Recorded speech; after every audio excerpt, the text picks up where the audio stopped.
Hi, എല്ലാവർക്കും ചെമ്പരത്തിയുടെ മറ്റൊരു episode റിവ്യൂയിലേക്ക് സ്വാഗതം. ഇപ്പോൾ കാണിക്കുന്നത് പ്രിയങ്കയും ശ്രീനിയും ഗംഗയുമാണ്.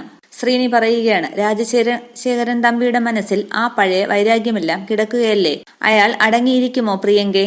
ഗംഗ പറയുകയാണ്, അഖില എവിടെ ഉണ്ടെങ്കിലും അയാൾ തിരക്കി പിടിച്ച് കസ്റ്റഡിയിൽ എടുത്തിരിക്കും. പഴയൊരു സസ്പെൻഷന്റെ പക അയാൾ അത്ര പെട്ടെന്ന് മറക്കില്ല. പ്രിയങ്ക പറയുകയാണ്, അതിലും വലിയ കൂർമ്മ ബുദ്ധിയല്ലേ അഖിലാണ്ടേശ്വരിക്ക്?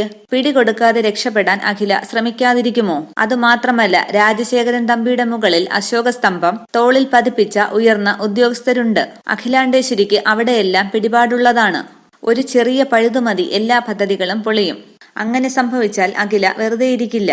അന്നേരം അവിടേക്ക് വിലാസിനി വരികയാണ്. ഗംഗ പറയുകയാണ്, വിലാസിനി ആന്റി വരുന്നുണ്ട്. പൊടിപ്പും തൊങ്ങലും വെച്ചുള്ള ബാക്കി കഥകൾ ഇപ്പോൾ കേൾക്കാം. വന്നപാടെ വിലാസിനി പറയുകയാണ്, എല്ലാവരും കൂടി ചൂടുള്ള വാർത്തകളൊക്കെ കേട്ട് സന്തോഷിച്ചിരിക്കുകയാണല്ലേ? പ്രിയങ്ക പറയുകയാണ്, വാർത്തകളുമായി ആന്റി വരുമെന്ന് വിളിച്ചു പറഞ്ഞപ്പോൾ ആകാംക്ഷയോടെ ഞങ്ങൾ കാത്തു നിൽക്കുമായിരുന്നു. അതിനല്ലേ ഞാൻ ഓടിപ്പിടിച്ച് ഇങ്ങോട്ട് വന്നത്. ആ പഴയ ഡിവൈഎസ്പിയുടെ നേതൃത്വത്തിൽ ഒരു സംഘം പോലീസ് അങ്ങോട്ട് വന്നു. എല്ലാത്തിനെയും പിടിച്ചു വിരട്ടി. എന്നെ വിളിച്ച് ചോദ്യം ചെയ്തപ്പോൾ ഞാൻ ഉള്ള സത്യം എല്ലാം അങ്ങ് വിളിച്ചു പറഞ്ഞു.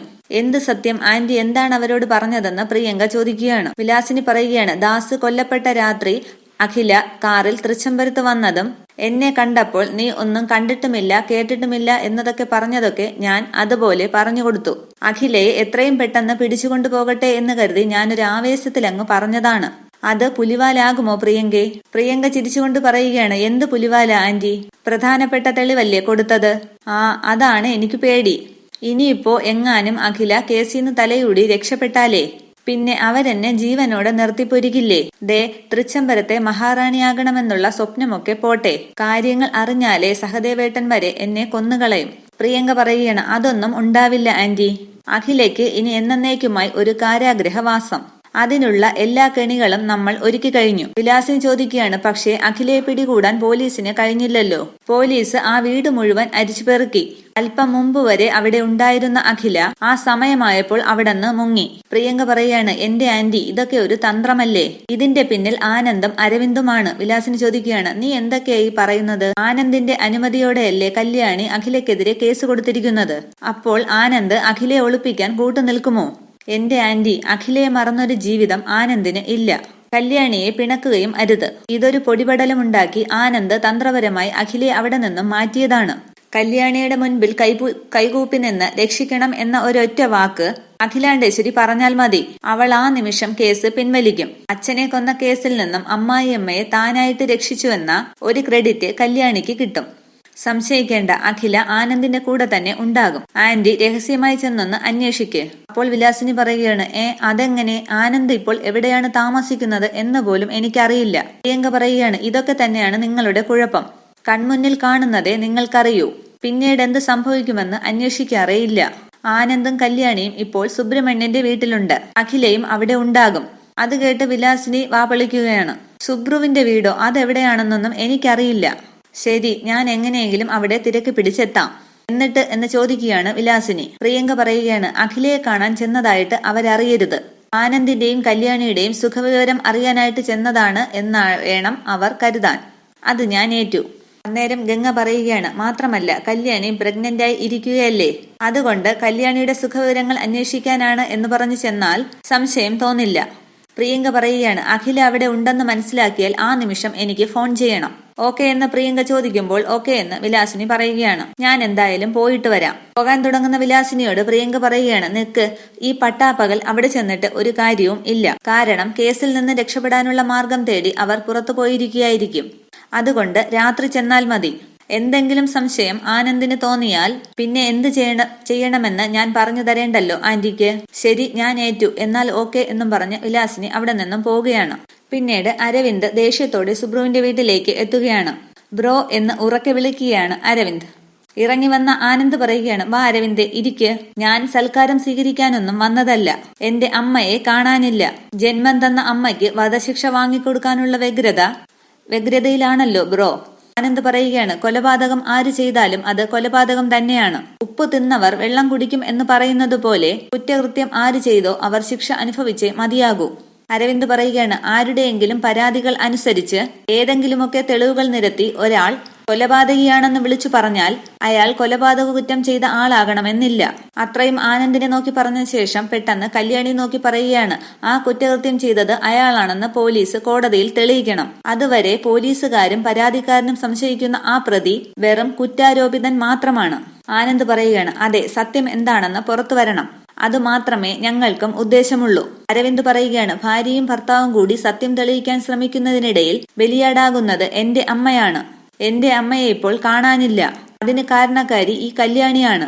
ആനന്ദ് പറയുകയാണ്, കുറ്റവാളികൾ പോലീസ് പിടിയിലാവാതിരിക്കാൻ ഒളിവിലൊക്കെ പോകും. അമ്മയും അങ്ങനെ പോയതായിരിക്കും. അതിന് നീ കല്യാണിയെ കുറ്റപ്പെടുത്തേണ്ട കാര്യമൊന്നും ഇല്ല. അരവിന്ദ് പറയുകയാണ്, ജീവനെ പോലെ സ്നേഹിച്ചിരുന്ന മകനും മാനസപുത്രിയെ കരുതിയിരുന്ന മരുമകളുമൊക്കെ ചേർന്ന് അമ്മയെ അറസ്റ്റ് ചെയ്യിപ്പിച്ചേ അടങ്ങൂ എന്നറിഞ്ഞപ്പോൾ വിമാനക്ഷതമേറ്റ് എന്റെ അമ്മ എവിടെയെങ്കിലും പോയി തല തല്ലി ചത്തിട്ടുണ്ടാകും.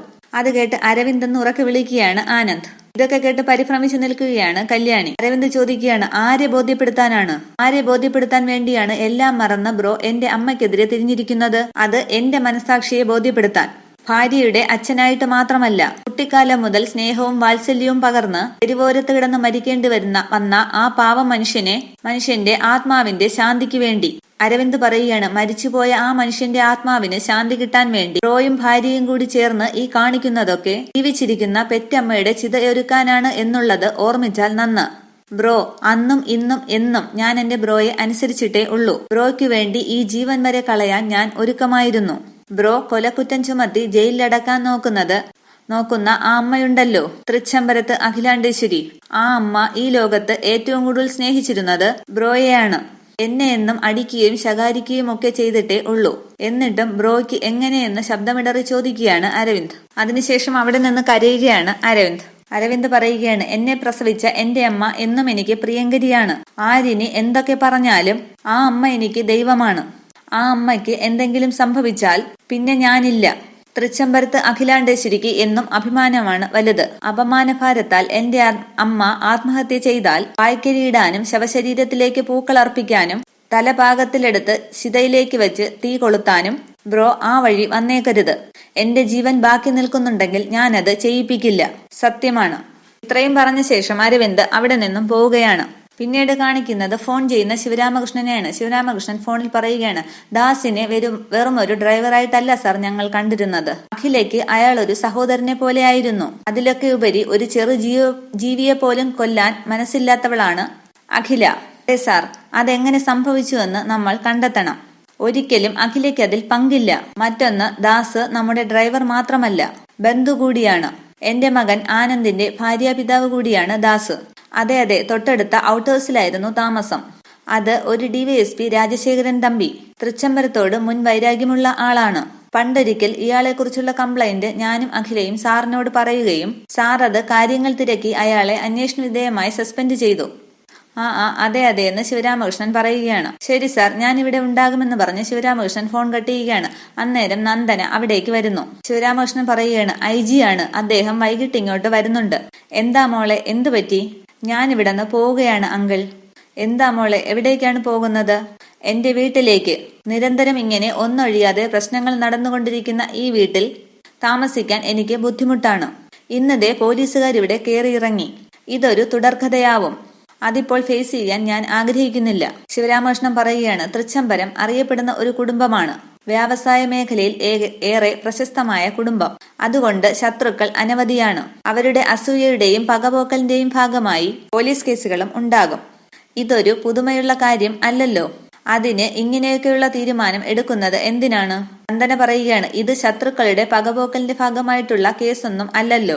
ഈ കേസ് കൊടുത്തിരിക്കുന്നത് തൃച്ചംബരത്തെ മൂത്ത മരുമകളാണ്. കല്യാണി കൊടുത്തിരിക്കുന്ന ഈ കേസിൽ സംശയിക്കപ്പെടുന്ന ആ പ്രതി തൃച്ചംബരത്തെ അഖിലാണ്ടേശ്വരിയാണ്. എന്താ, അഖിലാന്റിക്ക് ഈ കേസിൽ ബന്ധമുണ്ടെന്ന് ഉറച്ചു വിശ്വസിക്കാൻ മതിയായ തെളിവുകളും ഉണ്ട്. ശിവരാമകൃഷ്ണൻ പറയാണ്, അഖിലയ്ക്ക് ഈ കേസുമായി ഒരു പങ്കും ഇല്ലെന്നാണ് എന്റെ ഉറച്ച വിശ്വാസം. അത് ഏതൊരു ഭർത്താവിന്റെയും സ്വാഭാവികമായ ന്യായീകരണം മാത്രം. അങ്കിൾ ഒരിക്കലും ഒരു കാരണത്താലും ആന്റിയിൽ ഒരു കുറ്റവും കണ്ടെത്തില്ല എന്ന് എനിക്ക് ഉറപ്പാണ്. രാമകൃഷ്ണൻ പറയാണ്, അത് അഖില എന്ന എന്റെ ഭാര്യയോടുള്ള അമിതമായ സ്നേഹം കൊണ്ട് ഉണ്ടായതല്ല. അഖിലയുടെ വ്യക്തിത്വത്തിലും സ്വഭാവ മഹിമയിലും എനിക്ക് മതിപ്പുണ്ട്. അവളെ എനിക്ക് 100% വിശ്വാസമാണ്. അതുകൊണ്ടാണ്. അന്നേരം ദേഷ്യത്തോടെ നന്ദന ചോദിക്കുകയാണ്, കല്യാണിയുടെ ഉദരത്തിൽ വളർന്ന കുഞ്ഞിനെ നശിപ്പിച്ചത് ഏത് സ്വഭാവ മഹിമ കൊണ്ടാണ്? എന്ത് നന്മയാണ് അതിലുള്ളത്? നേരം ശിവരാമകൃഷ്ണൻ പറയുകയാണ്, അഖില ഇത്തരമൊരു നീചമായ ക്രൂരകൃത്യം ചെയ്യുമെന്ന് എനിക്ക് വിശ്വസിക്കാൻ പറ്റുന്നില്ല. അവളുടെ മനുഷ്യത്വത്തെക്കുറിച്ചും കാരുണ്യത്തെക്കുറിച്ചും എനിക്ക് അറിയാം. എനിക്ക് മാത്രമേ അതറിയാവൂ. ആയിരക്കണക്കിന് പാവങ്ങൾക്ക് അന്നം കൊടുക്കുന്നവളാണ് അഖില. അത് മറ്റുള്ളവരെ ബോധ്യപ്പെടുത്തി സമൂഹത്തിൽ പ്രശസ്തി നേടാനൊന്നും അല്ല.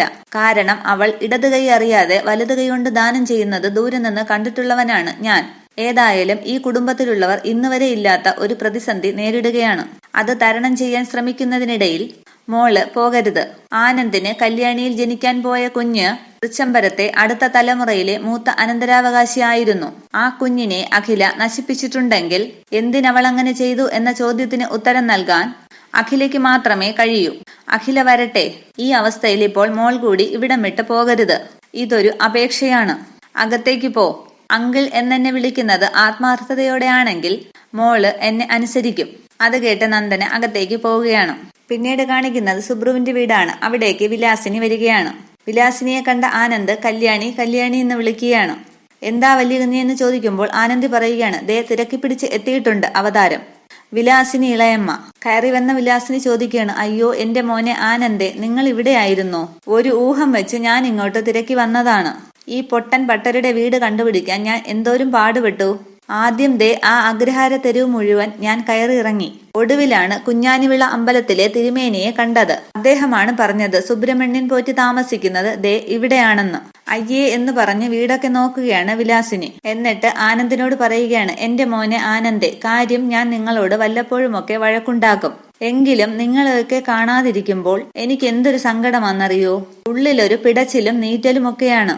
അത് നിങ്ങളോടുള്ള സ്നേഹ കൂടുതൽ കൊണ്ടാണ്. നീ ചേച്ചിയോട് പിണങ്ങി ഔട്ട് ഹൗസിൽ പോയി താമസിക്കുമ്പോഴും ദിവസം 2 നേരം വെച്ച് ഞാൻ ആ ടെറസിൽ വന്നതെന്ന് നിങ്ങളെ ഉറ്റുനോക്കുമായിരുന്നു. അത് കേട്ട ആനന്ദ് പരിഹാസത്തോടെ ചോദിക്കുകയാണ്, അതെന്താ ഉറ്റുനോക്കുന്നത്? അത് പിന്നെ നിങ്ങളുടെ ഇളയമ്മല്ലേ ഞാൻ. എന്റെ മനസ്സിൽ വിഷമം ഇല്ലാണ്ടിരിക്കോ? അങ്ങനെയെന്ന് ആനന്ദ് പറയുകയാണ്. കല്യാണി പറയുകയാണ്, വിഷമം കൂടിയത് കൊണ്ടായിരിക്കും നമ്മളെ കുടിയൊഴിപ്പിക്കാൻ ഗുണ്ടകളുമായി വന്നത്. അയ്യോ, അതിപ്പോഴും നിങ്ങൾ അങ്ങനെ തന്നെയാണോ വിശ്വസിച്ചിരിക്കുന്നത്? ചേച്ചി പറഞ്ഞിട്ട് തന്നെയാണ് ഞാൻ ആ ദൈവദോഷം കാണിച്ചത്. ദാസേട്ടന് ഇങ്ങനൊരു ദുർമരണം സംഭവിച്ചിട്ടും നിങ്ങൾ എന്നെ ഇങ്ങനെ അവിശ്വസിക്കുന്നത് ശരിയല്ല. ദേ മോളെ കല്യാണി, എനിക്ക് നിന്നെ കുറിച്ച് ഓർത്താണ് സങ്കടം. ദേ നിന്റെ ഈ അവസ്ഥയിൽ കണ്ട പട്ടരുടെയൊക്കെ വീട്ടിൽ കണ്ട അഭയാർത്ഥിയെ പോലെ താമസിക്കേണ്ടി വന്നില്ലേ? എന്തൊരു ഗതികേടാ, എന്തൊരു നാണക്കേടാ. എന്നിട്ട് ചുറ്റും അകത്തൊക്കെ നോക്കുകയാണ് വിലാസിനി. ഇത്രയുമാണ് ഇന്നത്തെ എപ്പിസോഡ് വിശേഷങ്ങൾ. താങ്ക്